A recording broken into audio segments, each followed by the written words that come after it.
Hi there, folks. Welcome to Hitting the Mark with Harry and Mark. I'm your host, Mark. My co-host, Harry. We are... There you go, sorry. We're two idiots who like to talk about idiot things. Anywhere from tech to video games, politics every so often, movies, music, and yeah. We basically talk about whatever we want. Damn straight. But in our opinions and things that don't fucking belong there. Anyway, basically. How are you doing this evening, Harry? I'm doing great. It is my Friday from work. Yeah, so nice. I'm excited for not working for the next couple of days. But yeah, my week, I actually didn't work Monday or Tuesday. So it was a short week, which is also nice. That's about it. Nothing. Some people have all the luck, don't they? Right? How about you? How's your week? Me, because I'm unemployed. There you go. I get all my days off. No, I'm kidding. Harry, are you excited, stressed, or annoyed for this holiday? Yeah, that sounds like you're annoyed. Consumerism. Let's have it rammed down my throat. Oh, yeah. Oh, yeah. One of our friends, as he is acknowledged us, Christmas, specifically Christmas, not even probably like any other holiday, is his favorite holiday because, as he puts it, you get to see the best and worst in people. But personally for him, it's how people react to all the tacky commercialized Christmas music that plays. Yeah. You know exactly the guy I'm talking about, too. Yeah, this goes out to you, pal. We love you. Anyway, we've got a couple things to discuss, just a bit of gossip. Who doesn't love Tom Cruise? Yeah, he's great. Like, I gotta be honest. Who doesn't? There's people out there. Magnolia, Jerry Maguire, everyone who's been wronged by, the Church of Scientology. Anywho, long story short, who doesn't love the soundbite of him just laying into the people, apparently who had some kind of like mask-related issue or didn't wear masks or something on the set of Mission Impossible 7? Like who? Come on now. Who doesn't? Yeah. Exactly. No one. You're all dead fucking silent, all 2.5 of you. Harry, you brought this to my attention, and then, like, as soon as you brought it to my attention, I was like, what the fuck is this? And I didn't watch it. And then the fucking internet blew up, and I was like, what the fuck is this? And then 3 hours before I had to go on, I watched the video. I was like, what the fuck is this? So, I'm not going to lie. When you strip away all of the vanity and narcissism that you hear, he's got a bit of a point. But again, it's just buried behind, like, just so much narcissism. Like, I'm here protecting the industry, and we're creating jobs. And yeah, tell that to all the people who can't do this and try to go to school. And yeah. And there's even a little video of him shaking his arms, too. It's so good. It's so good. I would feel a little better if this guy was like a disillusioned, like, blue-collar worker, like some poor construction guy, or like, some like fucking Uber driver, but it's fucking Tom Cruise. Right. And he's had like a history of being like very curt. Like there's that, I don't know if you remember it all, but there's this prank interview someone does with Tom Cruise, right? Where like they put the mic up to his face, and while he's talking, they fucking squirt him with water. No, I haven't seen that. That sounds hilarious. And like, oh no, God, you look it up, you'll feel so uncomfortable. Oh God, it's like Tom Cruise. Whenever you hear him speak, like he's charming, he's funny. There's obviously a mean committed to his laugh, but like when he gets pissed off, he's like that one really angry uncle that you have at a Christmas party, and you knocked over your like grand aunt's ashes, and he like grabs you in the arms and he shakes you a little bit, and like your father tries to get in, but he like he's obviously the little brother, so he can't really do anything. And the guy just like takes you for like a ride, like an emotional ride for a good 30 seconds. And you're kind of emotionally shooked. And that's this thing. Like, he's like, I don't care who the fuck you do it again, you're fired. And like the tone in his voice and the seething contempt, like, this is the kind of thing I wish I could say to people, but minus being like damn near like a 60-year-old billionaire who fucking jumps out of planes for a living. Oh man, I like the character Ethan Hunt more than the actor. I'm gonna say that. Like, I agree. Like, I think it was probably a little too over the top, but you're right. He made some valid points. Maybe less profanity, yet less yelling, but I think I think he had to make his point because, I mean, the thing is, we don't know if it's, you know, an issue that's been recurring constantly, or vice versa, if it's like the first time it's happened and maybe they got a little too close but weren't 100% close to each other. And we don't know the details behind it, but you know, it is a valid point that, you know, people do need to take it a little more serious, and, you know. The thing is I don't think we know the full context, and these people could have literally just like, oh, hey, I accidentally left my thing in the car. Either way, that's still a no-no. But like, I don't want to like force a narrative, but like, Tom Cruise is literally like the actor and producer of this production, like the last 3 or 4 of these movies, and he literally has almost the final say on half the shit that goes. So it's like, it's literally like a boss reprimanding you at the top of his fucking lungs in front of other people, not to mention in front of people who could record you. That's how bad it is. So like, I get that like the film industry is different and you get away with shit. God knows we've had the whole Weinstein thing, all this bullshit that's going on behind the scenes, but it's like, it's still an environment where it's like, you have a boss who's just shouting at the top of his lungs. Like, if this guy was anyone else, like, him and his middle tooth would be fucking like sweating in front of the labor board. Yeah, you know. But yeah, I don't know. Yeah, part of me wants to be like, oh, go ahead. No, it's just something that, you know, I felt like we should bring up, and I don't know.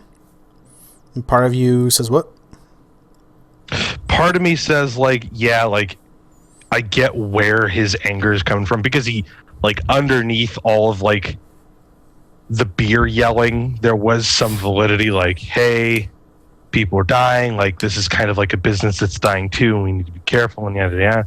But like, I have no idea if this is a recurring thing. I have no idea if this is like the usual, like, some poor guy might have coughed in one direction and like he's yelling because it ruined his like take.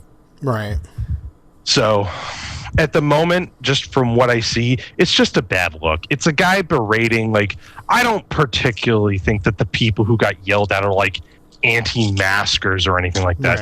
Right. Like, and again, I won't grant Tom Cruise any exceptions, but I will these guys. But like, all we know is that Tom Cruise, an actor who's known for being an emotionally volatile person from time to time, is shouting at the top of his lungs to a couple of people about possibly being fired over something like this. And we can't assume that this is the first time or the only time or even an isolated incident. We can't assume anything. Well, we can only take face value that he's just like fucking laying into it. And he's like, he's going for the fucking Oscar. Like, you know how he runs? Like, he's just running away from gay thoughts from Family Guy.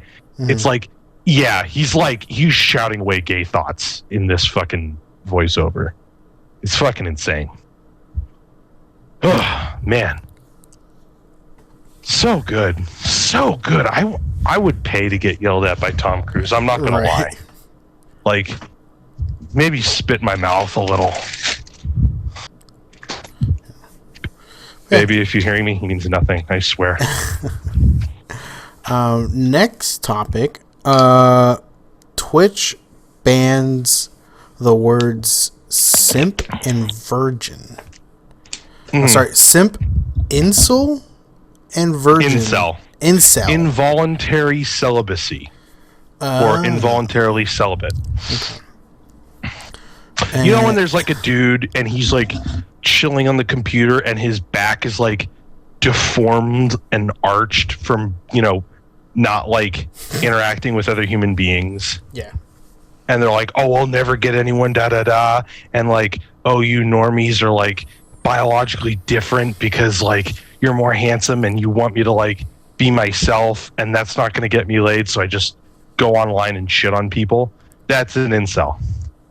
Okay. So when I first heard about this, I don't remember when exactly it first came out, but people were going about it as in like it's completely banned from Twitch. Like no one's ever gonna be able to use these words and stuff like that. But from the article, yeah, it's like the first warning is like a 30-day ban. Yeah, a 30-day fucking ban, and there have been other things that have only warranted a 7-day ban or a 3-day ban. That's insane. Yeah, their banning is a little inconsistent. I'll agree with that.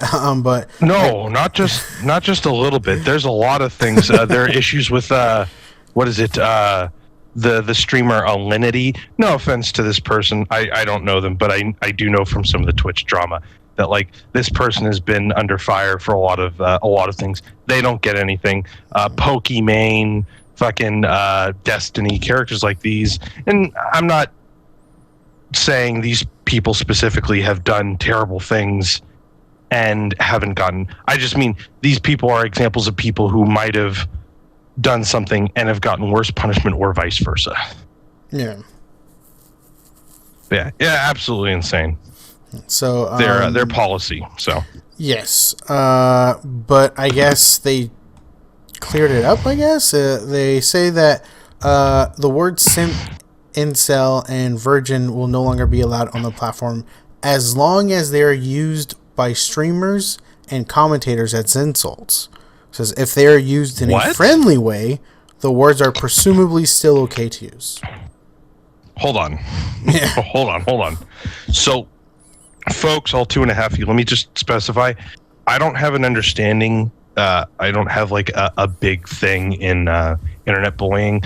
I don't really have any kind of true understanding of how words can be used in that way. I also don't want to like say something and get into a knife fight over like, well, this word should be used and this word isn't a slur and this and that and this and that and this.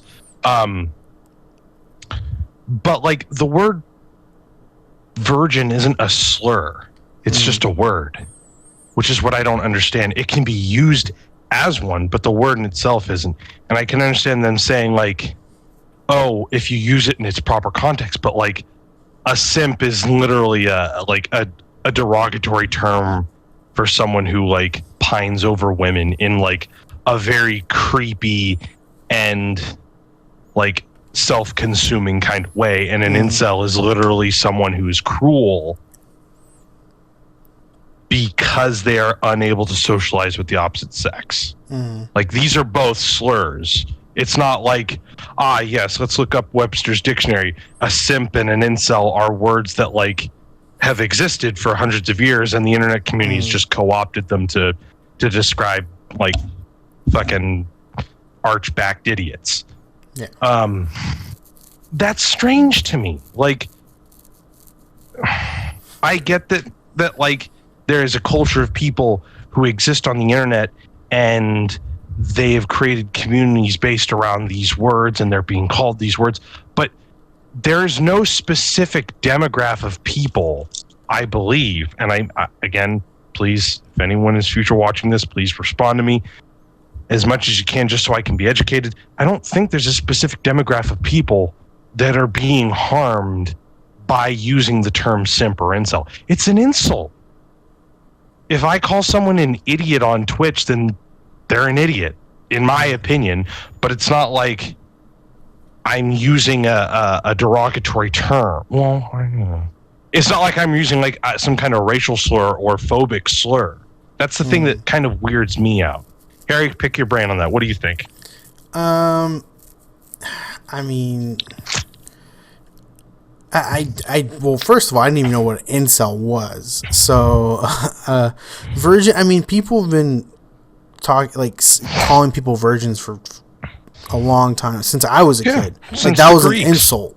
But like, you know what I mean? Like, virgin has always been an insult, and it's like, like I guess I get it, but like I also don't get it.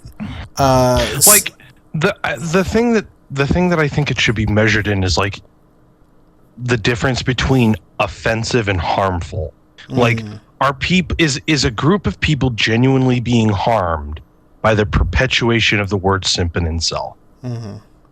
Like, it's the same thing with like making jokes, right? Or like if it doesn't have a point to it, what's the like edgelords? What's the term? All edge, no point. That they're just saying this for the sake of saying this because they're fucking edgy 12-year-olds and not contributing anything to the commentary on it. So it's like, I lost my train of thought. No, like, do I think Twitch needed to do this? No, I don't. I think it needs to be shown. That's where I was trying to say. I think it just needs to be shown that what is being said is perpetuating harm and contributing to harm. And that's the thing, is that you have a streaming profile. I don't. I know about Twitch and the people who are on Twitch and the people who are making money on Twitch because of YouTube, because of watching it. So it's literally like a 6 Degrees with Kevin Bacon understanding of this. I don't do the chats. I don't see the chats. It's an entirely different culture of people, not to mention how they operate in relation to the other streamers. So, like, I've heard like terms like rating and all this other crap, and like, it's a culture where it's like, I walk in and I look to my left and right and I'm like, I have no idea what these people are saying. Yeah. Like, literally. Like poggers. Poggers is the best word to happen since fucking Excelsior. Excelsior. But yeah, like, and the other thing, like, I think they kind of like had to clarify, because there are Twitch communities that call themselves like simps or virgins, you know, like, so it's like, it's hard to like, hey, we're gonna ban you, and then they're kind of like, well, my whole community is based off being called simps, like, as a joke, because it's funny. You know, it's like, right, because some of it's used as a joke, and then other bits it's like, it's literally used as an insult, Jesus. But if you're interested in kind of getting like an idea, search ContraPoints on YouTube. She does a wonderful video on kind of breaking down what incels are, how that culture kind of exists, and how it has like this kind of toxic nature to it, and how it kind of perpetuates itself. Oh, okay. Yeah. You see, it all has to do with genetics. No, it really doesn't. Right. But yeah. Anyway, Twitch. Do you think it was a good thing, or nah? Oh yeah. The stock market falling in 1928 was a good thing. Oh no. I don't know that. Again, it has to prove that it is contributing to genuine harm, and I don't know that it is. I don't have any information. I don't have statistics or anything like that. And then you have to like get into like how cyberbullying works and all that shit. Yeah, true. Plain and simple, I don't consider using the term incel or simp hate speech. I know that they're pretty like big on the whole hate speech thing, like, hey, let's not use that, we'll ban you. But I don't consider that hate speach. Yeah. At all. Like, you're not. Yeah, like you said, it's different than like I said, a racial slur or a homophobic slur, like, because it's like, you're intentionally like an ableist term. What is that? Differently abled people. I don't. Oh, okay. I apologize if I'm not using the proper terminology or the proper phrasing. Okay. People who are disabled. Okay, fair enough. So yeah, that too. Like it's like you're purposely saying those things to, like you're purposely saying to hurt someone, but you're using like it's just like it's I guess to like you got this barreled. Yeah, I'm really bad with the English language. Hey, so am I. It's like you're right. I agree with you that it's a different level compared to calling someone a simp, because a simp is like, okay, like you said, it's like calling someone an idiot. It's like, okay, like, you know, like, sure, call me an idiot. They're all just like really weird ways of calling someone a virgin. Like the weirdest ways, like, oh, you're a virgin, you can't leave this girl alone, and you fawn over them for no apparent reason, and you expect something in return. And an incel is like, love me no matter what. And then a virgin is just someone who, you know, has not performed coitus yet. And yeah, like anybody can call someone that, and it's just like, I mean, I don't know. Like I wouldn't. I guess I'm different than most people, maybe, but like I wouldn't get offended by it, and I like them banning it to me like doesn't make any sense. But I'm guessing, like you said, like I'm not huge into these communities. Like I stream on Twitch. And stuff, you will once you switch, you will. But the thing is, like, it's the you know, or yes, I was agreeing with you. Where like we're not super into this whole community, especially, you know, a lot of these communities that use those words a lot, that we don't really know what's behind it. Like we don't know if it's gotten really bad or not. Right. I mean, I wouldn't mind like looking up a couple articles for the next podcast just to figure out what we're doing with that. But like, I have no knowledge of how that works myself. So let me see. So in this article that I read, I guess someone was talking about, okay, among the other new ban behaviors are making derogatory statements about another person's perceived sexual practices or sexual morality, and repeatedly negatively targeting another person with sexually focused terms such as whore or virgin. So that's fair. When they put it in that way, that makes a little more sense to me. It's like kink shaming or virgin shaming, which in itself is pretty cruel language. That's not something I would condone if I had some kind of platform like that. Yeah.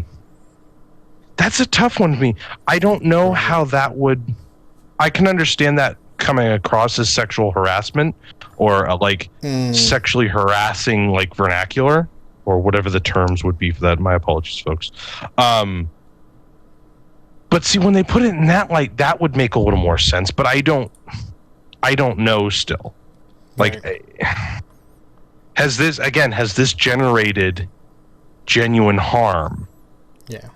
And that's something that's the thing. Yeah, we don't have enough information, but well, I'm sure there is, but you and I need to do the good old Woodward and Bernstein. Yeah. And on a lighter note, Harry, change the fucking subject. Okay. I mean, this is your subject, sir. Huh? Cyberpunk. Oh, you're gonna let me do it now, huh? You're gonna let me do it? Yeah. All right. So let me point out first by saying, folks, the stuff that Harry and I want to discuss immediately first is that Cyberpunk is not surviving the market well.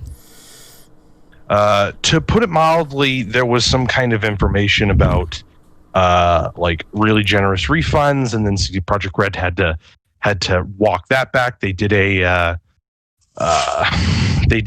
emergency whatchamacallit call with the board of directors or the shareholders or whatever. And mainly the gist of that was we need to focus less on the game patches, not meaning that they're going to scrap the game or forget the game, but they need to focus more on projecting the building of trust back up. Because CD Projekt Red went from literally, and I mean almost literally in the span of 24 hours, went from like, oh, these are the good guys, they're not going to monetize everything, and you know they're going to come out with all this cool stuff and this, to like, oh, CD Projekt Red is garbage. Like their reputation, which matters so much in this video games industry, by the way, so fucking much. And their stock has apparently, I haven't looked it up personally. This is probably more hearsay. I'll come back with a little more concrete information next week. But apparently they're getting hit financially too. They made a huge profit off of this game, and they're getting a huge backlash from it now too. That's mainly because the game is almost virtually unplayable. There are people who've been talking about on Steam how it just crashes. They talked about how, or CD Projekt Red has gone on to say that they've neglected the previous generation of console-based Cyberpunk gameplay. This is primarily a next generation or PC-related game. Now, all things said and done, let me just put in my 2 cents. This is the first kind of delve into a Bethesda-esque style game for CD Projekt Red. These guys didn't fucking make anything else until, like, unless it was the Witcher series, okay? Now they're finally doing a first-person RPG game, which is muscling into Bethesda's territory, which, God bless, we need more of that. But besides the point, I think the game is great. Mm-hmm. Genuinely. I don't fault the quest lines. I don't fault the gameplay mechanics. I do, however, find that there are a couple problems in relation to like conveyance of gameplay. There are a bunch of things that the game just doesn't tell you that you can do, which are immensely helpful. There are still some things that I don't even know what the hell I'm doing. Like the crafting system, like I have a rudimentary idea of. I'm having a hard time like grinding for some cash. I'm always broke. But it's a fun game. There's great voiceover. It's a densely packed world with a million things to do. I would wish it had some more GTA aspects where you could like purchase like real estate. That would make this way more fun. Like you could purchase like a high rise or something. You could fuck anything you wanted. God forbid, I just got a dildo sword. Like, it's so fun. It's so goddamn fun. Like, I can't stress that enough. It's Skyrim, but in fucking Blade Runner world. Like, who doesn't want that? It's fun. I can't say anything more about it. It's a fun game. The overall concept of this game is immaculate. Well, maybe not immaculate. It's great. But the problem is the technical issues. The technical issues are killing people. And I got to be honest, they're killing me a bit. The more and more I play this game, I will get to like this weird plateau effect where I'll play for a bit, I'll get a little underwhelmed because I'm not that skilled in this little area. So then I'll come around, I'll do this thing, and I'll get hyped up again because I just got a cool vehicle and a cool gun. And the moment I'm about to do a mission to show off how cool and how happy I am, it just crashes. It's crashed on me 4 or 5 times already. Yes. Which is tough. And if I may, I'll get off the showboating for a moment. One of my favorite glitches so far, and we'll go over a couple of the ones that I've seen so far in it.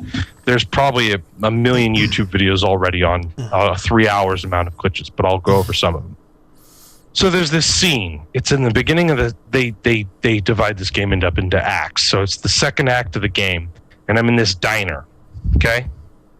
Mm-hmm. And you know how diners look, right? They have the main area, they have the little walkway, and then the seats on the side.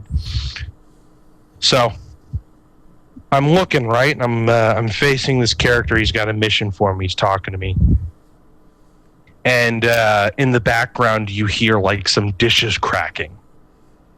And the character, the NPC, looks to the left because we're probably being watched, as the character says, and he's low profile and all that. And he looks to the left, and I shit you not, at that exact same moment, an NPC is T-posing, gliding across the diner at like 15 miles per hour, and then finally leaves the room. And then he looks back at me and continues the discussion. And it was the funniest moment of the last like 5 years for me in video games. Like absolute comedy gold. That being said, as well as crashes, I've had T-posing, I've had pants disappearing on me, showing nothing but my uncircumcised genitals. No, I'm sorry, circumcised. My apologies.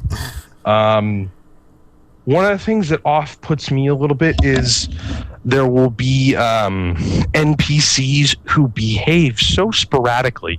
I will be in a quest area. I'll either murder everything with my guns, or I'll do everything silently.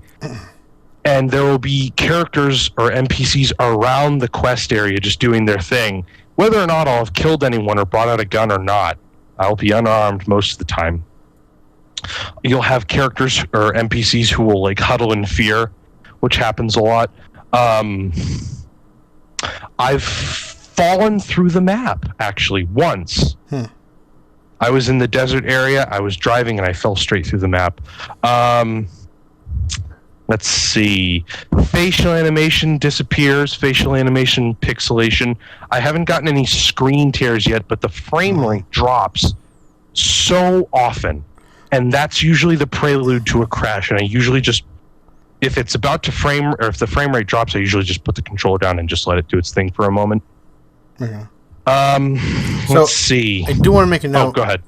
You're playing on the Xbox. Oh, right. I'm playing on a later generation. I'm playing on the Xbox One X. Okay. And it's, let me point out, I know I'm kind of harping on it. It is playing fairly well.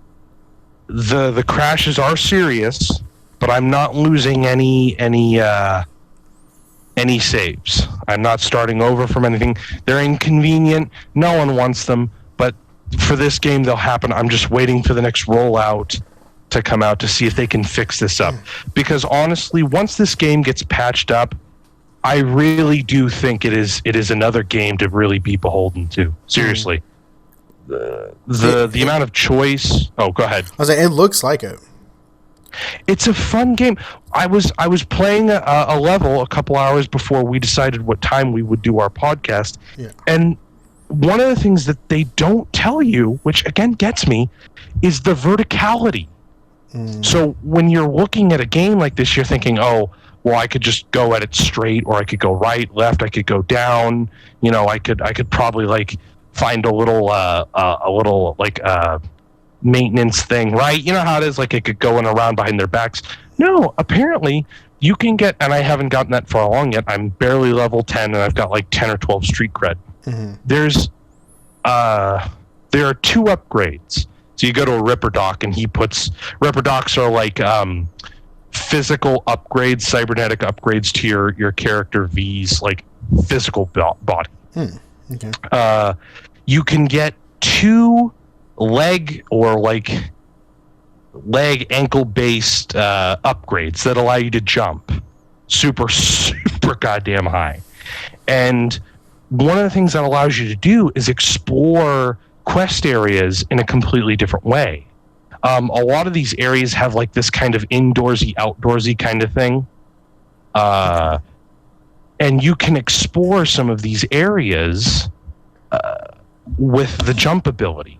And if you jump up a high enough area, you can kind of ambush people. You can go about bypassing NPCs altogether to do a quest. And I think that's absolutely cool. Yeah. As someone who loves immersive sims, as someone who loves stuff like Dishonored and Prey, I absolutely love that they're taking a cue from that, because that's something that Bethesda's quest system just doesn't do.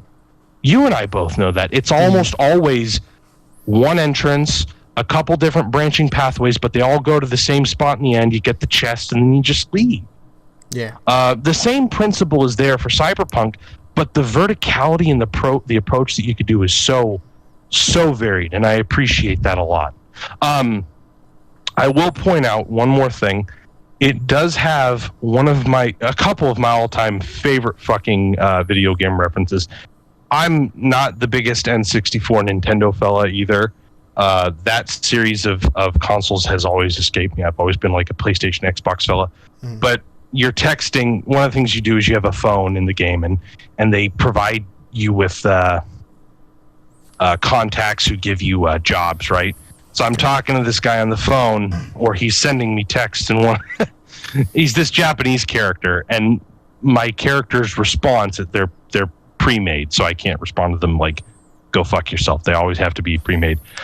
Is Goro okay then? Or okay, Goro, I'll see you there.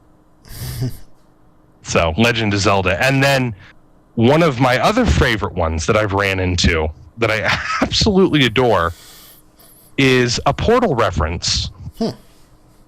So one of the missions that you have to do is there's the Delamain taxi service. It's this artificial intelligence taxi service. So they're all autopiloted taxis, kind of like Johnny Cabs from Total Recall. Okay.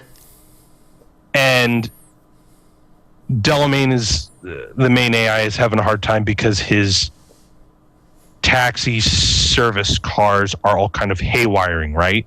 And you're tasked with bringing them all back. One of them is the voice actress who plays GLaDOS from Portal. Oh. And she does the exact same spiel about the cake and the surprise and humans being jackasses. And I was pleasantly surprised by that. Awesome. I like that there's some really good, if you look for them, and this fucking world is so densely packed. My God. Like, I'll turn right, and then I can grab some consumable. Is so packed. And that's so amazing, too. There's no inch of this world that does not look like someone just put all their effort into when the textures are working. Yeah. I mean, yeah, so it seems like obviously the new gen consoles and obviously PC, like it'll run a lot better, and we've been hearing a lot of like, for example, we're reading up this article that the PlayStation Store is offering refunds for it, and from what I've read too, they completely removed it from the store because I hope this doesn't become a Fallout 76 issue, because Fallout 76 is having this, not the same thing. It had a very similar thing where it was like, what's his name? Todd Howard came out. He said all these beautiful things about, Fallout 76. Oh, it's 4 times whatever. Right. We're going to need distant lighting and all this shit. And everyone just got on their hands and knees and they're like, yes, Todd. Yes. Please spoon feed it to me. And then it came out, and the game is fine now, but it's never recovered. Right. Ever. And that's the thing that I'm a little scared of, is because I don't think Fallout 76 was ever from what I've seen of it, again, I'm being very superficial, I've never played it. Right. From what I've seen of it, it doesn't look like an enjoyable game. Yeah. And not to mention the people who got into the loot, or the dev room, looted everything, all of the people who are hacking it now, it doesn't look like it was an enjoyable game to begin with. The concept didn't work for me. A multiplayer version of Fallout, maybe if I could play it with a couple friends, sure. But the thing is I genuinely feel as though Cyberpunk is a quality game. Yeah. There is something underneath some of the dirt and grit. That's the problem. Is that I feel that this could be very comparable to Fallout 76, and this could damage CDPR, which is disappointing. These folks, have put 8 years together to make this game, and it's not meeting everyone's expectations. And God forbid, I mean, I do the same thing. I had a couple expectations for this game, and I realized that I had to play it, and I realized that it wasn't the sliced bread that everyone thought it was going to be. But that should not take away from the fact that all you have to do is just wipe away some of the edges, get a couple patches in, and there's your diamond. Yeah. I'm really hoping that this game works out, because it is a well-acted game. It's a it is a well-articulated game. There are a couple bits. I fucking hate the driving in it. I can't turn without like fucking turning around a dime. Okay. But that being said, again, try not to let the perfect be the enemy of the good. Seriously. Yeah. This is not just a good game. This is when this game would crash, I would be like, fuck, I knew I should have just played Phoenix Immortals. And I played Immortals Phoenix Rising, and I'm like, fuck, I really want to play Cyberpunk. And that doesn't normally happen with RPGs. Right. Have I ever told... I tell you this all the time. I tell our friend group this all the time, 2.5 people. I will never play another Bethesda game. Well, no, that's not fair. I'll never play another Fallout Bethesda game. I'll never play because I was so invested in Fallout 4 when I first got it. I got it the night it came out, and in the span of a week, I invested about 70 hours into it. And then one wonderful Saturday, I opened up that game, and I pressed play to continue, and I found out my game was corrupted. And it killed me. And that's the difference, is that every time I get the option to play this game again because it's crashed, I want to play it again. Because I want to find this area around the corner. I want to kill these fucking gangster goons. I want to kill, the bad guys. I want to do all these cool choices and all this other stuff. With Fallout, I had invested all this time and effort, and at the end of it, I couldn't. There was no desire for me to play it afterwards. Yeah. Yeah. Oh, yeah. You want another one too? You want another one too? Yeah. Now that fucking, yeah. Now that fucking, so I played The Outer Worlds too, right? Fun game. Enjoyed it. I gave it a glowing review.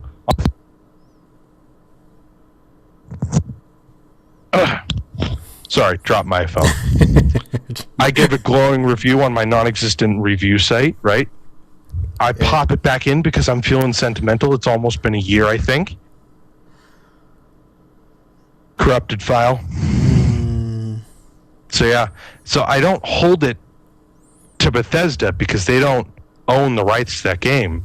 But Obsidian made another Fallout game. Ooh, that's also one of your favorites. Definitely. And now they're both owned by Microsoft, which means that they're blood relatives, which means I can be angry at both of them now as the same entity. Yeah, fair enough. I mean, yeah, New Vegas would be a different rant, but yeah, that's definitely my my favorite Fallout. Well, let's hope they fix those patches and actually give what because Cyberpunk was worked on for years in the the previous gen consoles. So it's like you would expect it to work on the previous gen consoles. So it's just a huge goddamn game. Yeah. Like I can't stress that enough. Like there are parts of this game where I'll be just driving and I'll be like, holy shit, look how far we've come. And then I'll be like, oh fuck, like hurry it up now. The frame rate's fucking dropping. But like seriously. Yeah. Give this goddamn game a chance. No, I'm not being paid by CDPR or any members of Microsoft to play this game. Nope. Yeah. Well, hopefully down the line they give some patches and make it actually, playable. And even for people with the new gen and PC, playable too, because I hear there's bugs on that too.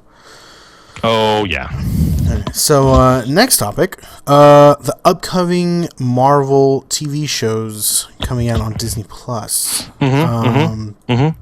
I have watched almost every single Marvel movie that came out. I think I skipped out on a couple of them.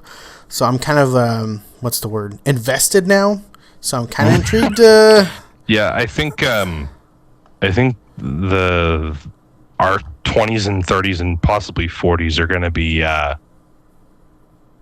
be pretty fucking invested in this franchise. Yeah.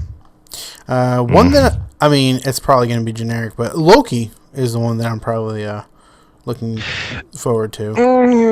Yeah, I know. I was expecting that response, but you know. So hold on, I'm sorry. We can look at the article and we can go down. The line. So we'll get to I'll get to fucking Loki. Okay. So first one up is WandaVision. WandaVision. Okay, so let me just set the tone of how I feel about most of these. Okay. I like, first of all, that almost all of these are going to be miniseries. It doesn't look like they're going to have multiple seasons, and if they do, they're small, they're contained. These fucking things literally look like they have movie-sized budgets. Like, I'm not kidding. Yeah, I mean, the actors are movie-sized. Mm-hmm. You know, absolutely fucking insane. So that's one thing. Another thing is when we first talked about the order of importance with like the Harry Potter thing, I was talking about how they produce, Marvel and Disney produce fairly passable, safe, easily digestible films that don't really challenge any status quo or move your characters in any truly significant way. I'm interested in seeing where all of these characters go. Because with WandaVision, I think, and I've told you this before, I can't wait for Scarlet Witch to become an antagonist. Like, and it feels like they're genuinely going to start pushing in that direction. Because I find the idea of her being this tragic kind of, destructive force so compelling. And I feel like this is a first step. And I feel like this distinct storytelling style is something that should have been in the phase 2 era, where they're doing far more personal stories. They're doing far more intimate stories. Stories where you don't necessarily need a big goddamn green screen, where you can invest in getting to know these characters. Yeah. Because 6 episodes with these two, probably maybe 5 more principal actors, I think that'd be great. Yeah. Absolutely great. And this show is going to intertwine a bit, apparently, with the Multiverse of Madness. Yes. Doctor Strange, which is also pretty fucking fantastic. Yeah. So yeah, I'm excited. What's your take on it, bud? I like the series thing. It's like it's in between a movie and basically a season of episodes. I agree with that. That I think you can get really intimate with certain characters and what I mean? So I'm down for it. I liked the MCU movies. I didn't really watch one that I wasn't quote unquote entertained by. So I'm excited to basically, like, what interests me is lore, and obviously there's a lot of lore in the MCU. So watching all the movies beforehand and now the story's continuing is like, okay, cool. Like I'm actually intrigued to see. Like I'm already like caught up, so it's not going to be like, if I never watched an MCU film before and then these came out, I would not be interested. I'd be like, how many movies I would sit down and watch? Yeah. But since I'm already caught up, I've watched all of them up to Endgame.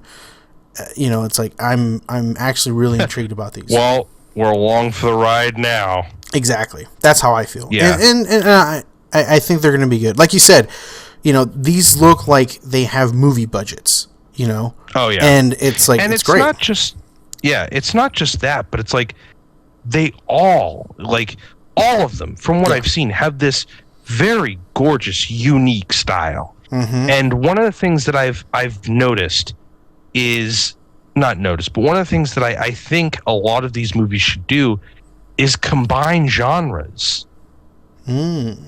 Because almost all of these fucking movies are just action adventure movies. Yeah.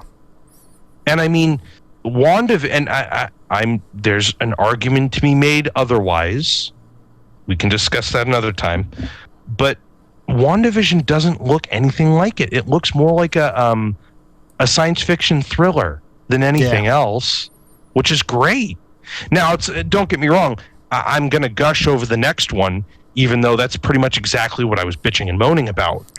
But Falcon and Winter Soldier, I'm excited for too. Mm-hmm. I'm mainly excited for the dynamic. You know, at one point, Bucky is Captain America, but I think they're going to forego that altogether. And I think at the end of that, at the end of this series, Sam is going to carry the Cap shield because they seem to be omitting him from it, even though he took on the mantle at the end of, supposedly took on the mantle at the end of Endgame. Mm-hmm. But that's another thing. This is a smaller story. We're going to be introduced to these guys, a couple other people who are going to expand the universe a bit. Apparently, with this, with WandaVision, Wanda's trying to, I would imagine,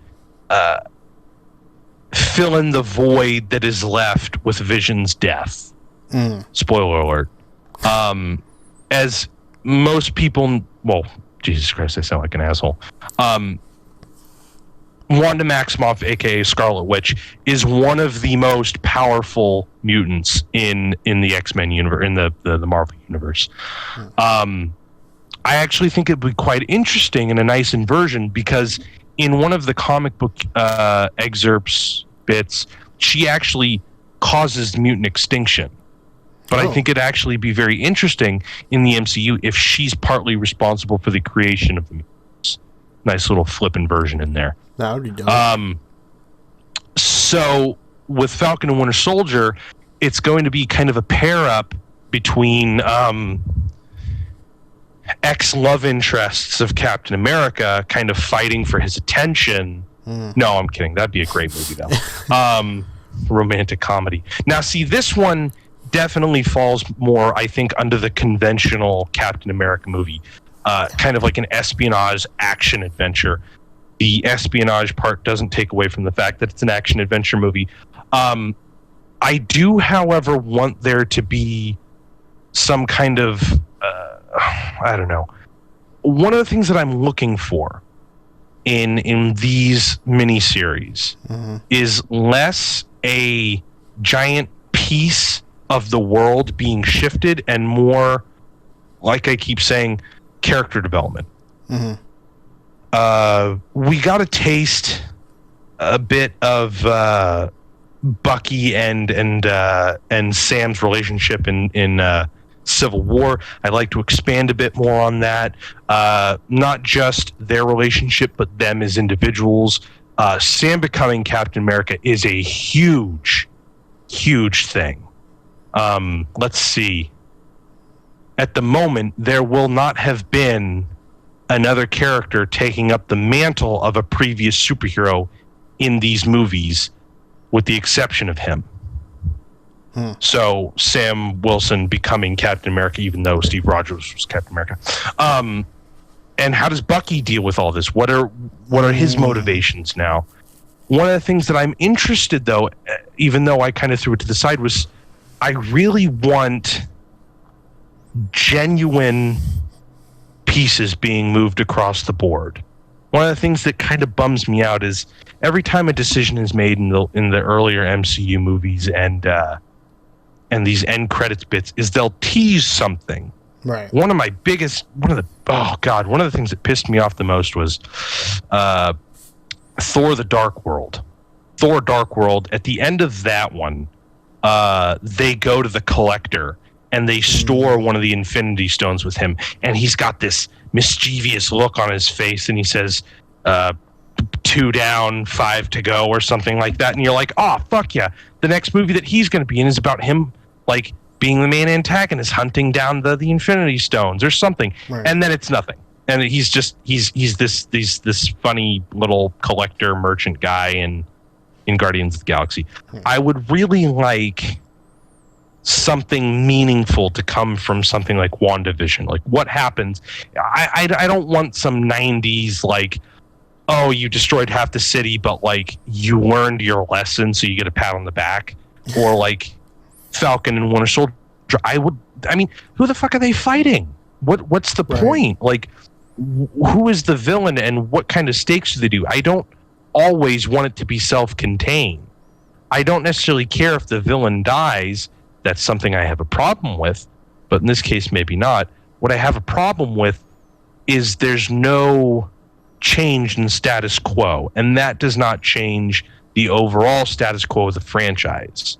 What bothers me, what bothers me every time is when there's this standalone villain who makes a ruckus, fucks shit up, then dies, and nothing happens. I enjoy that from time to time. Black Panther is a great example, mainly because that simple but that simple structure forces the main character to do something different.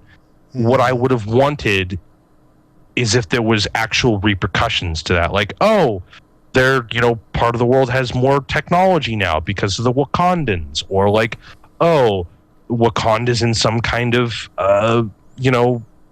political banter with fucking the EU because the EU's a bunch of dickheads, or the United States because the United States is an even bigger dickhead. My point, I'm off my spiel. The point is, I would just like more follow through, more intimacy. That's all. That's fucking all. Sorry. Oh God, Harry, you do the Loki one. I can't.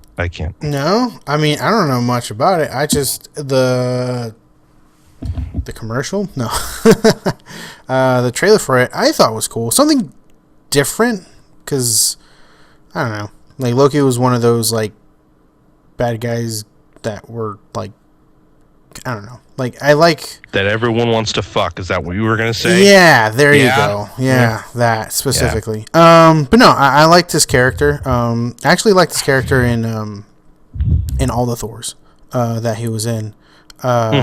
So it kind of like obviously intrigued me right away. Like, oh, he's getting his own thing. That's awesome. So, but that's my 2 cents on it. Again, I don't know. I haven't researched too much about it, but it looked good to me. But, yeah. Fair enough. Here's the thing. God, I need to stop saying that. I genuinely enjoy Tom Hiddleston's performance. I think he is all parts charming, all parts conniving. He does this great kind of like, he's almost, in my opinion, like the perfect D&D rogue. How he acts, how he moves. It's quite flattering to him. I think the character of Loki began as like this Machiavellian, heartbreaking character. Then kind of, they didn't really know what to do with him in Dark World, and they kind of get a sense of what they wanted to do with him in Ragnarok, and they gave him a great send-off as a character who began the series more than willing to banish his brother to nothing, and then more than willing to die a horrible death for him. I think that's beautiful. Right. I think that was a very solid spot to leave him in. Him being brought back, or he didn't get brought back. This is one from a parallel universe. Them taking Loki, killing him, and then giving another Loki who isn't learned the same lessons, right, feels like a bit of a cop-out to me. I would like to see it before I make any judgments. I love that they're opening up the cosmic universe and the time variance authority, or whatever it is, and the bigger machinations of the MCU or the Marvel universe.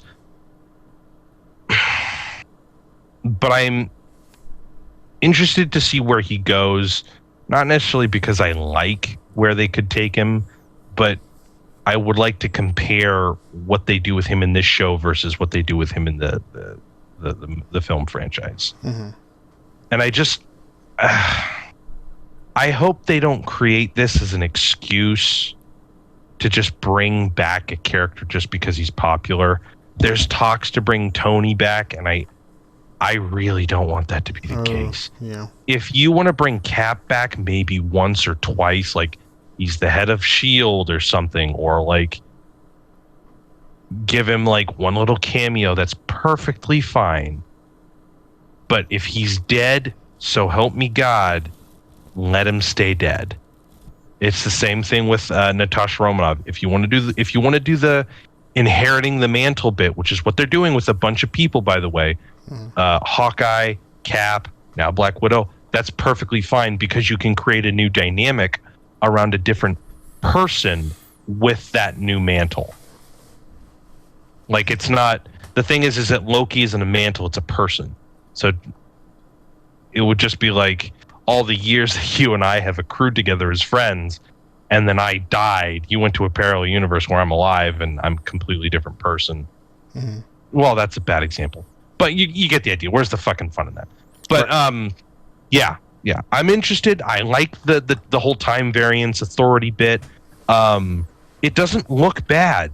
That's the thing. It looks good. What I keep saying is there's huge amounts of variety in the shows. None of it looks the same. You've got the Captain America style gritty espionage action thriller. Mm-hmm. You've got the sharp, like, dimension hoppy, like, WandaVision. You've got the still, like, cubicle work environment that is the time variance authority, which I kind of like. Mm-hmm. So it'll be interesting to see where that goes. Right. Fucking, I don't give a shit about what if. Who cares? Okay. Well, next one is Hawkeye. So this one, Hawkeye. Yeah. Hawkeye, I'm pretty interested in. Let's see, what is her name? Haley. I think it's Steinfeld or Steinfeld. I apologize for the mispronunciation if that's the case. Haley Steinfeld, who will be playing Kate Bishop, replacing Hawkeye's Clint Burton. This is another one where the mantle is going to be inherited. A crack shot archer is going to take the spot of our weary old blue collar Clint Barton, which I'm interested in. They seem to be introducing a more comic book accurate version of Clint, the hearing aids needing kind. For those of you who aren't know, I learned this a couple of years ago, I guess, but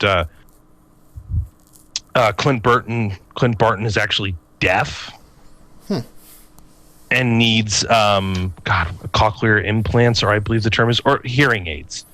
Yeah. Huh, so this one, yeah, I know, right? You learn something every day. This one is based off of, I believe, an actual comic thread. I think they're all based off, like WandaVision is based off of an actual comic book thread. I don't know about the Falcon and Winter Soldier. I don't know about Loki. I know about the Time Variance Authority. I don't know how Loki fits into it if there's a comic specifically related to it. But this version of Hawkeye training Kate Bishop to become the next Hawkeye is another one that I'm also interested in. But the thing is it doesn't strike me as an espionage-esque like action adventure the way Falcon and Winter Soldier would. I haven't seen anything on it yet. I've seen a couple, as everyone probably already has, a couple of stills of everyone in costume. Haley Steinfeld looks absolutely great as Kate Bishop in the purple outfit. They're really rocking their respective colors really well, I think. They're leaning more into the iconic kind of image, the imagery of the characters and the associated colors, which I'm really interested in. Lots of like light purples, neon purples, especially with Clint and Kate. What I'm really interested in. But other than that, we don't know much about the story. We're not really all that up to speed off everything other than a couple of images that we've seen. Right. The next one is Miss Marvel. Yeah. Miss Marvel. The... God, I know next to nothing about the character. I think it's Kamala or Kamala. I apologize again for the mispronunciation. It's Kamala Khan, I think her name is. She's kind of like a second generation hero. She grows up kind of idolizing, at least from what I've seen, grew up kind of idolizing the Avengers and these superheroes and kind of gets powers in her own. But yeah, I'm interested in seeing this one because this is going to be another instance where we get to see what it's like to view the Avengers from the outside. There have been very unsuccessful attempts, I think, at like the outside view of these people. Avengers Age of Ultron did this bit where it was like, oh, they're oppressors and authoritarian, and that's all valid. But I don't think it was really done in any meaningful way. But I think one of the things that I've seen in a lot of stills and whatnot, and from what I can gather of this character, is she kind of idolizes, at least I think, Captain Marvel. If not the Avengers, then at least Captain Marvel. And that kind of commercialized adulation, idolizing is something that I think is very interesting. That can be done really well if done right. I would love to see it in a way where she idolizes these characters and then maybe realizes that that they're not quite the people that she imagines them. Not that they're terrible people, but kind of the way that we watch film and we interpret these people as like absolute heroes. I would like something where she develops these powers and manages to join the ranks of the Avengers, and then kind of realizes what kind of people they are and what it really means to be like a hero or something along those lines. Something tacky, I guess. All right. Next one, Moon Knight. No. Okay. I keep hearing so many goddamn like castings for it, and I'm like, oh, that seems like a good one. Oh, that seems like a good one. And I'm on my like fifth person. Like, I'm just pick it already. So yeah, Moon Knight. Something about an Egyptian god gives this guy powers. Yada yada. It's to be announced. So yeah, it's still it's another thing that they're working on. Next one's She-Hulk. I'm interested in. Hold the fuck up! God damn it! Don't worry, we're going back. I've held that. I've held those on all day. God damn it! I'm so sorry. But I'm really interested in seeing what they do with like different tiers of heroes. Okay. Just because I would like to see something like Daredevil back in this universe. But it makes me wonder, like, what does the typical, like... that's not fair. I don't have enough information on these characters to really tell you everything. Right. But I do know that it feels like there's quite a disconnect from, like, someone like Scarlet Witch and Moon Knight. Yeah. So, how would you make something like Moon Knight compelling, whether it's completely standalone?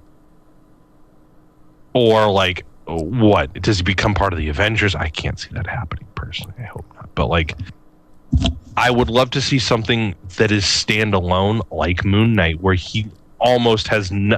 You could literally introduce fucking Kang the Conqueror with something like Moon Knight, I guess, or like Apocalypse. But like, someone who's almost completely standalone would be interesting. Or something with Daredevil, where it's like, oh, he fucks around in Hell's Kitchen, and then Spider-Man fucks around in Queen, and they occasionally will like make reference to one another, or they'll bump uglies every so often. But like, how would you make that work in a way that's compelling? Because I can guarantee you, I would love to see Fisk, Kingpin, as a bad guy for someone like Spider-Man and Daredevil. I think that'd be a great team up. Some bullshit with Fisk getting out of prison with the same millionth time and buying some fucking meat cube reactor device thing, and fucking him and Daredevil are on the same thing and band together and fuck shit up. I can't see that for someone like Moon Knight. Who the fuck does he partner up with? Fucking Squirrel Girl doing what? So again, how would you make that compelling? I'd like to see that. Fucking pick someone already. Yeah. Next one is She-Hulk. Yeah, I'm excited. I keep hearing similar things about who they're casting. I'm going to butcher her last name. It's Tatiana Maslany, I think her name is. I believe she was in the Russian Dolls show. Oh no, not Russian Dolls. Orphan. It doesn't matter. Anyway, she's going to be cast as the She-Hulk character. I believe Mark Ruffalo is returning. One of the things that just tickles me pink hearing is they might bring Liv Tyler and Tim Roth back. If anyone doesn't know that, before the MCU became this big thing, when the Hulk came out, the Incredible Hulk, or no, the Hulk, whatever, the one that came out in 2008, the one that everyone likes to forget about, Liv Tyler was the Betty Ross, and Tim Roth was the Emil Blonsky Abomination character.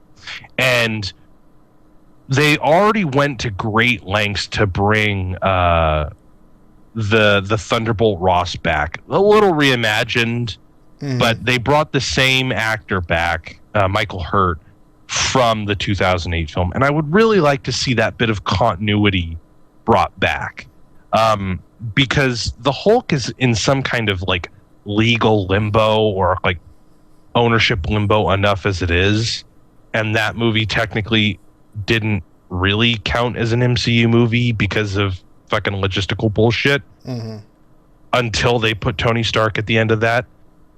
Right. And then by the time, Cap and Thor and the fucking Avengers came out, they had already recast with Mark Ruffalo, who, I gotta be honest, I never would have thought he would have like fit the bill as Bruce Banner. But he has done everyone loves Captain America, Steve Rogers. Everyone loves Tony Stark's Robert Downey Jr. All the ladies love Thor, Chris Hemsworth. Come on, how could you not? But I gotta hand it to you. I think the guy who has like literally shined above without getting the credit is fucking Mark Ruffalo. Yeah, fair enough. Manages to play Bruce Banner with such depth and such nuance. I think is so impressive. That's I'm making this guy the main conversation of the She-Hulk, which I don't think is fair. I'm really looking forward to seeing what they do with this character. I don't know, really. God, we're getting into the weeds now. I don't know anything about these characters. I mean, I know that they exist. I've seen them. I've read a little bit about them.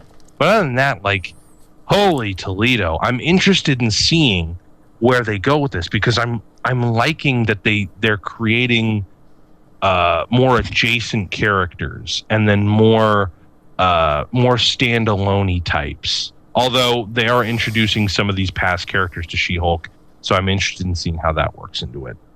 Okay. The next series would be Secret Invasion.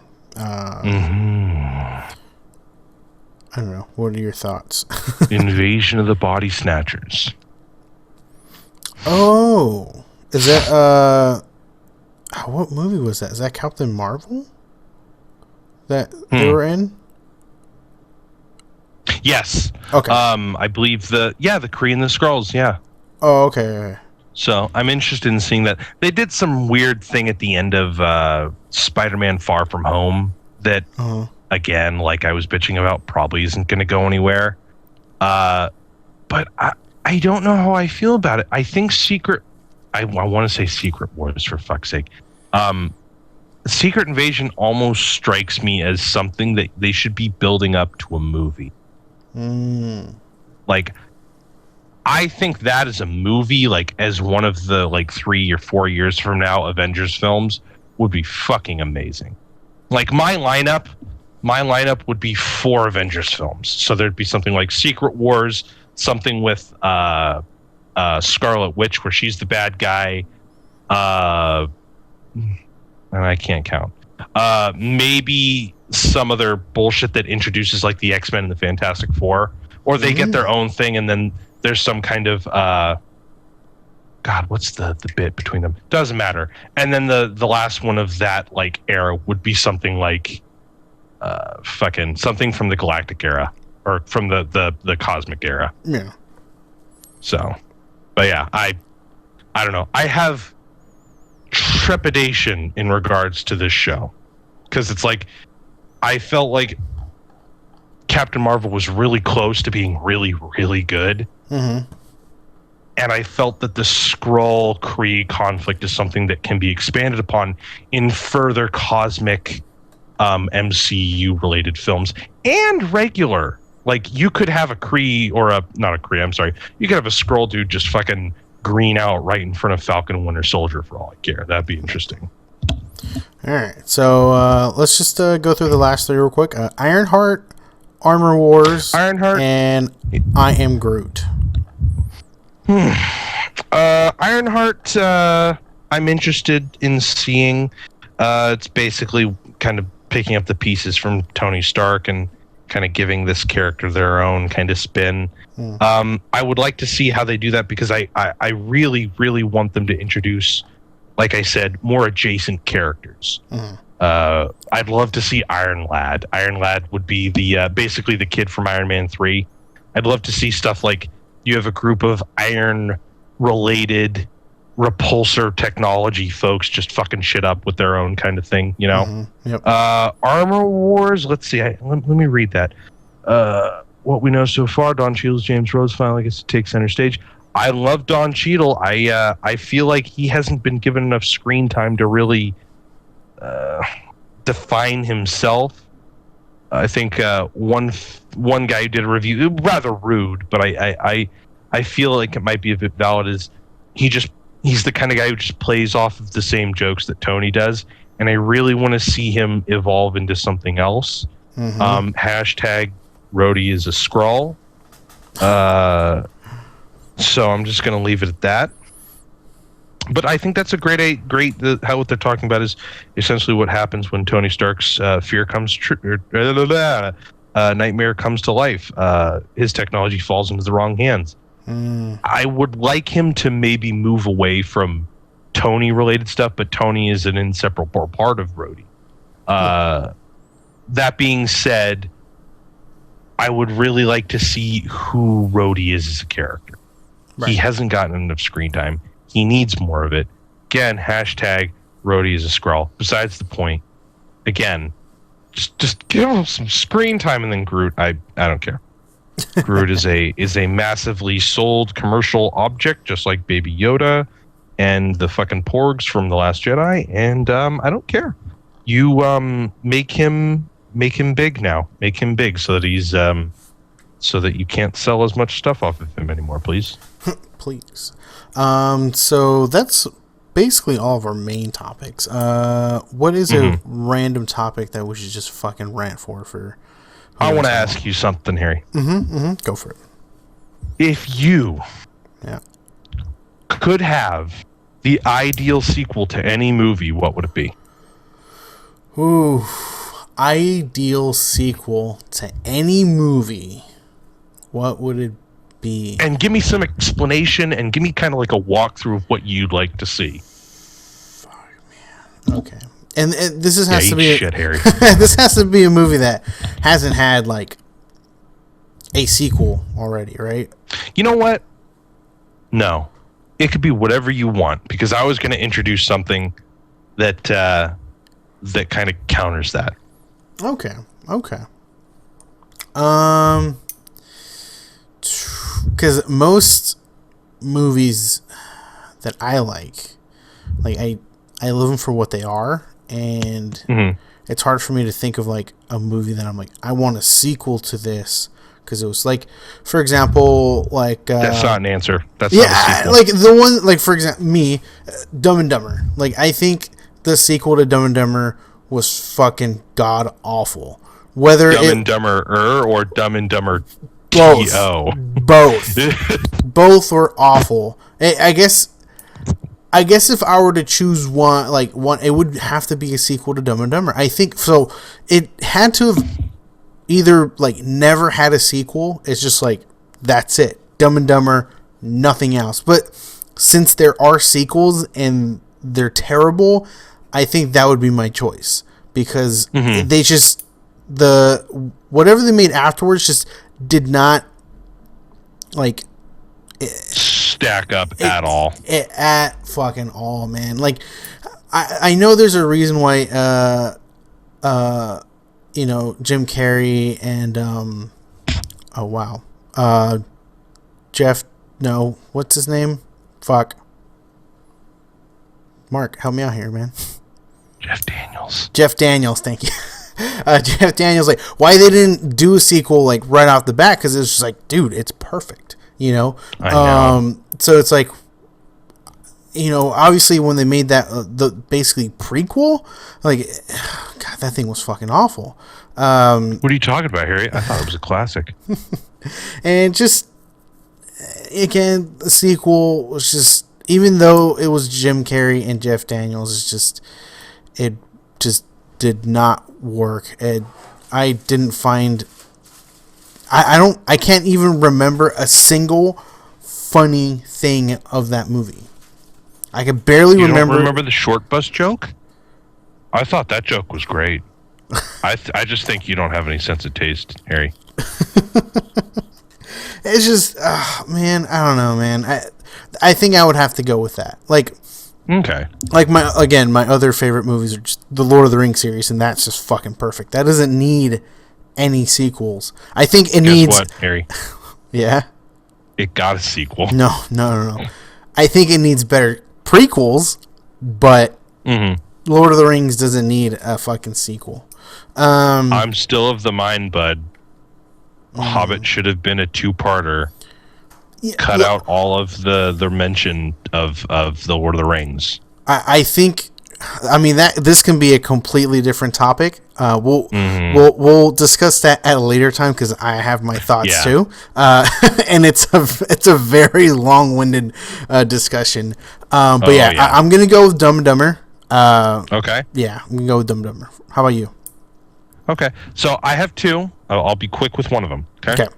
So I believe in 2015, Neil Blomkamp had released concept art of Alien 5. Oh. The Alien franchise is a franchise that I hold very dear to myself. The first one is always going to be my favorite just because I love the contained horror thing. Besides the point, I'm sorry, straight to the point.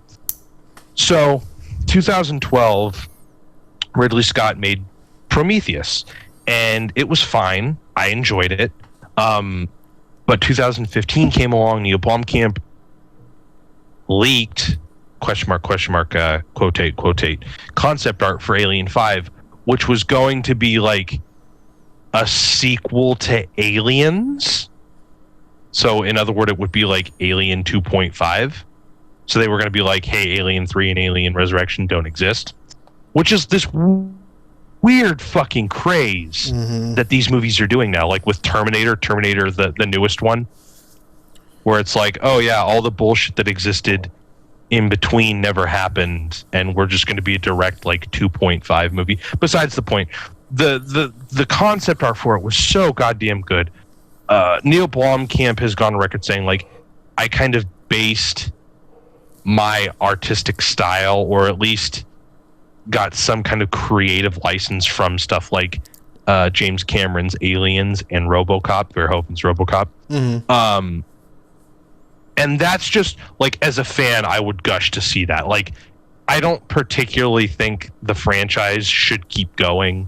Yeah. They want to do like a Fox News. They want to do a Fox show about the Alien franchise, and I'm not about it. The only thing I would have wanted, because my favorite fucking character in all of the franchise is David, the android, would have been a conclusion to the Prometheus saga. That's it. Okay. We're not getting that, which breaks my fucking heart, but I would have liked that nonetheless. So my straight up sequel that I would love is RoboCop. Oh. I would love, because RoboCop 1 especially deals in like corporate sabotage, the privatization of the police force, ethics, masculinity. There's a great video that talks about how like RoboCop is a fucking trans metaphor. So fucking good, so good. The joke, not the joke. It's an honest take that someone interprets, and like the idea is that all of the guns are like metaphors for dicks because they have to have like big dicks to show their masculinity, and Murphy's like biological anatomical penis has been removed, and he has an artificial one that he uses to like assault the people who assaulted him.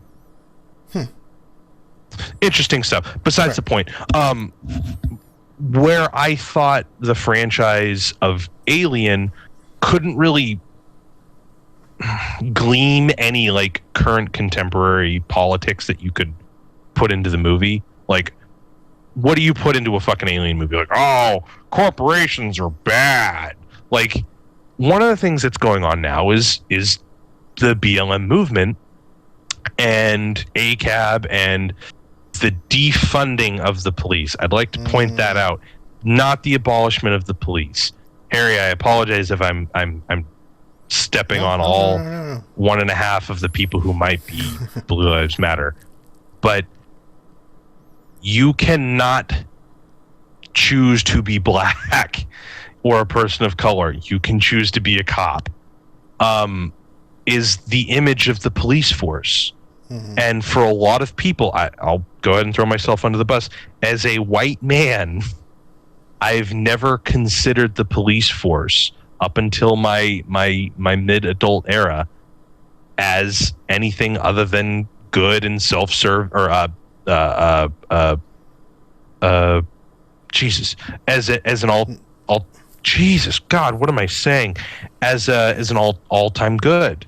As a force that's there for the people. And the past 10 years, I have slowly changed my mind on this, mainly because I've seen how socioeconomics and how all this affects mainly people of color, and how the police force as an agent of the state tend to act with almost near impunity.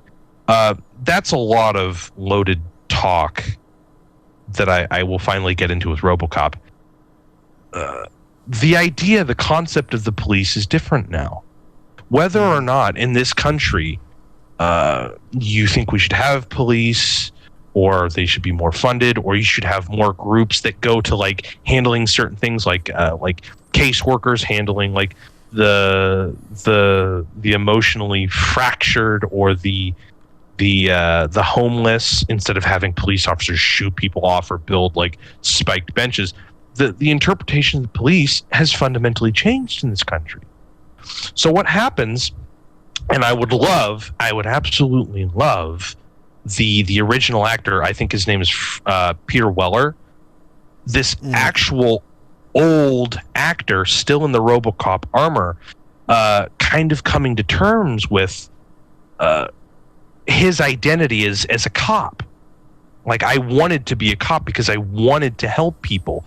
And I realized that, my 30-something years of doing this hasn't genuinely changed anything. It's still made things worse. And a lot of people make the argument like, well, it's a good system, but with bad people. And I don't think that's necessarily the case. I think it's a system that inherently acts on behalf of the state for its own benefit, that has good people in it that can't do anything.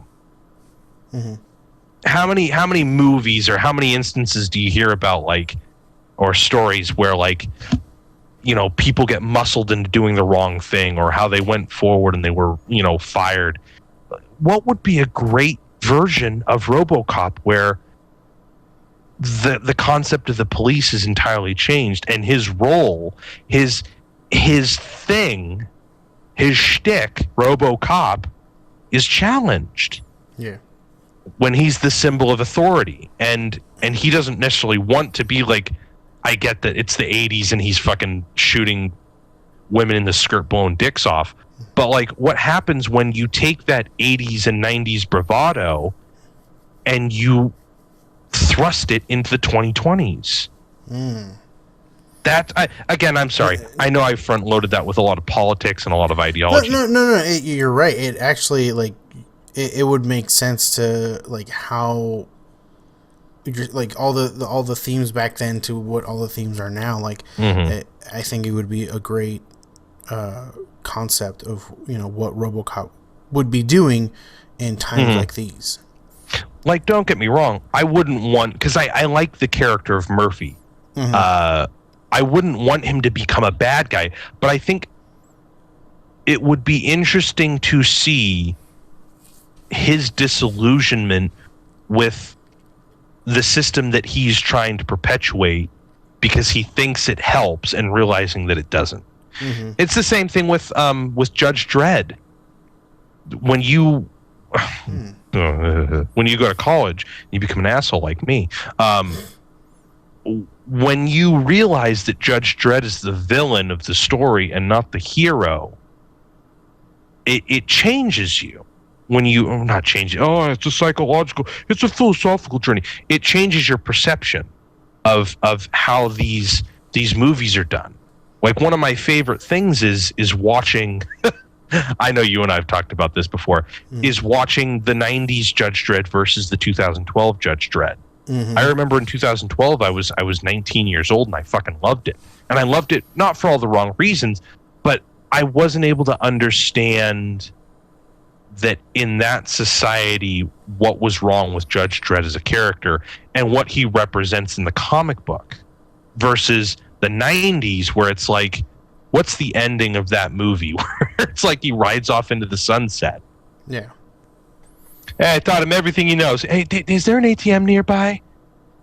But yeah, like, that's one of the things that I would like to do, where I would like to see a movie like in a Judge Dredd style way, where it kind of, it doesn't necessarily paint him as the villain, but if you pay attention, you realize the things that he does aren't good. The only difference is that, he would probably switch sides for the better midway or 3/4 of the way into the movie. Yeah, I think that's a solid choice, dude. I mean, obviously for me, like, my mind is kind of like just thinking about like what would benefit like one of my favorite movies. Yeah, dude. But I think that's a solid decision on just keeping a mind of like what would be good in this era now. It's like there's plenty of other topics and certain characters, like how would they be, like I think one of the most recent things because of the whole quarantine was like how would characters in The Office be like during, like if they had to deal with like what I mean, like that it I know that's like a little Michael Scott would be dead. Like it's like a joke theme, but at the same time it's like it's an interesting like idea that I don't really think about, but it's like how other characters, like it's not just the quarantine, but there is the whole like defunding the police and our current presidency, and like how would certain characters back in the 80s 90s or even further like 60s 50s like be in a time like this, like how would they react, what would they think, what would they do? And I think that would make great satire too. It's like one of the tenets of satire is incongruency. Taking something that is normal in one setting and putting it in a completely separate. That's why you see a lot of fucking like fish out of water bullshit. Fish out of water is like the easiest way to do satire. Yeah, and it's so lazy sometimes. No. But yeah, I completely agree. Take like a specific setting or a particular climate that you have now, and take a character who is like possibly in a completely different ideology than you are. Like RoboCop, like that's the thing about the 80s. That's why I fucking hate the 80s. That's why I almost love the 80s, is because there is a clear right and wrong in these movies. There is no hint of moral ambiguity in any of it. What's that fucking movie with Stallone? So many. Cobra. Cobra, right? Yeah. What's the fucking opening of that movie where it's like a grocery store is getting knocked over and they call in Cobra because like they've got hostages, and he just blows the fucking guy away, right? And the reporter, who, if this was another movie, a modern movie, fucking Stallone would be the fucking bad guy and the reporter would be the guy like diligently doing his job that we all look up to. He's like, how do you explain the massive casualties? And Stallone fucking looks around and then looks at the fucking dead cop on the grave. He's like, Right. and I'm like, yeah, of course. Yeah. So that's the kind of like attitude that I would love to put on trial in a movie like this. Yeah. That gung-ho right and wrong kind of thing. Especially, like, I get that there's 2 and 3 where it deals with, like, the socioeconomic issues and all that other shit. But, like, come on now. ACAB and fucking defund the police is a completely different ballpark. No, 10 years ago, no one was fucking talking about this shit at all. This was a joke to people. Mm-hmm. Defund the police? I mean, who are you going to call when you get robbed? Shut the fuck up. Yeah. No, that's a great choice, dude. I think we're good, man. We're at hour 35. Why do you want to go? Did I say something? Okay, one other thing. This is something that it was the ACAB thing, wasn't it? No. This is a shout out to our friend Demetrius. He one time asked me. This is completely separate. He asked me, please no. Who would you rather have on your side? John Rambo or Matrix from Commando?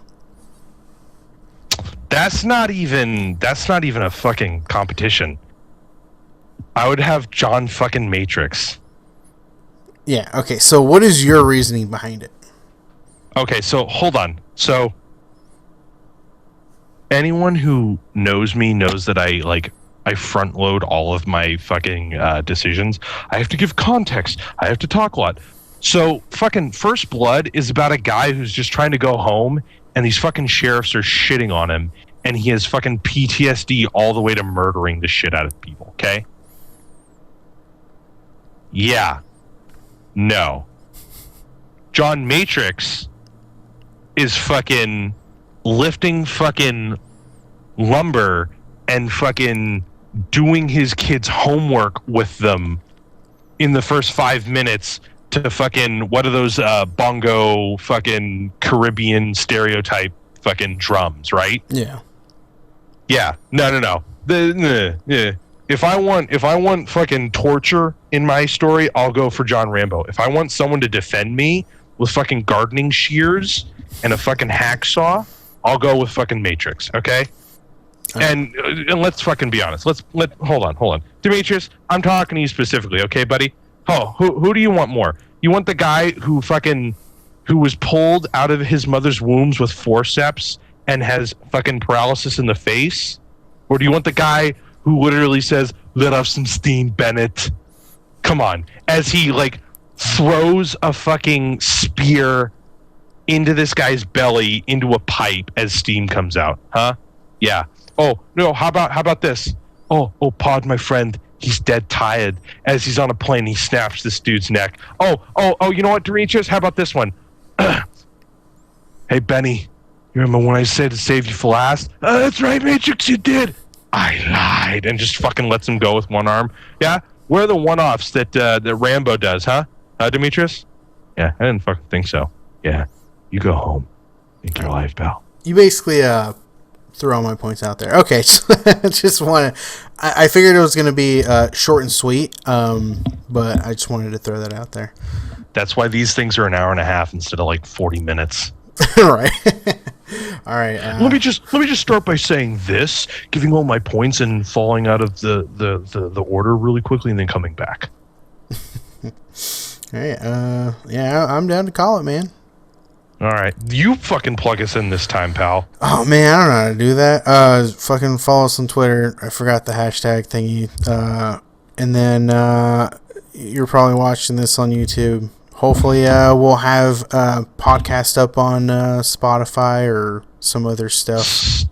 Dude, I'm horrible at this. Oh, bye, Mark. Straight up disconnected. Oh, fuck.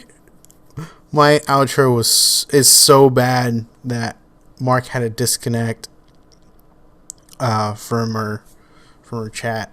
That's great. But yeah, follow us on Twitter. We got the YouTubes.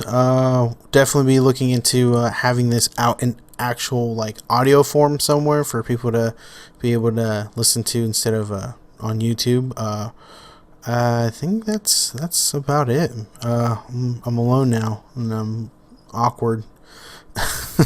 So we'll oh no, there he is. All right. You gonna Harry, stay there? You gonna stay with us Harry. this time? Harry! We're at DEFCON 1, bud. Yeah, we are. Well, I basically did the outro, but if you have anything else to add? I like Ike. For sure. All right. Well, goodbye, All right, everybody. guys. See you next week. Harry, you have a wonderful evening, pal. You too, sir. And all 2.5 of you, hopefully 2 3/4 soon. You take it easy, folks. Talk to you soon. Bye-bye.